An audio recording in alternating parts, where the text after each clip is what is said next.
Magandang araw muli mga kabonsai. Dito na naman tayo sa isang yugto ng ating pagbobonsai. Papakita ko muli sa inyo yung aking process sa pagpupruning ng aking mga binobonsai, at saka kung paano ko ito linisin. Halika na panoorin nyo ang aking ginagawa. Napakasimple lang nito. Bali, yung ginagawa ko, napanood ko lang din sa mga nagbobonsai sa YouTube. Mga naunang mga creator na kanilang binahagi yung process ng pagbobonsai ng coconut.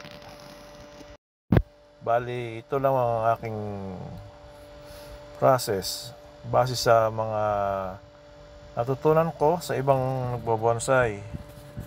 Siyempre, hindi natin kiklaim na tayo pinakamahusay sa larangan ng pagbobonsai ng nyog. At marami na rin akong napanood sa YouTube na iba-ibang style na pagbobonsai. Bali, siyempre, adapt na natin yung iba sa kanila. I-improve na lang natin kung ano yung pwede pang i-improve sa pagbobonsai ng nyog. Yan. Kaya malaking bagay yung natutunan natin sa YouTube, panonood sa mga ibang bansa na magagaling magbonsai, gaya ng Indonesia. Yan, saka ito India, marami din dyan.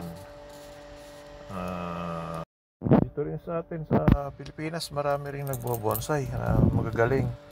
Doon lang din ako natuto. Bali, panood lang sa matutunan. Gayahin natin kung ano yung magandang process nila. Kaya yun, hanggang ngayon panood pa rin. Kaya tuloy-tuloy lang ang panonood natin sa YouTube para ating matutunan ang iba't ibang pamamaraan pa sa pagbobonsai ng nyog.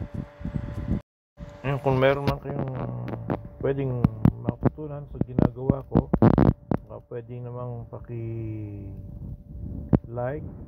share, and mag-subscribe na rin sa aking YouTube channel.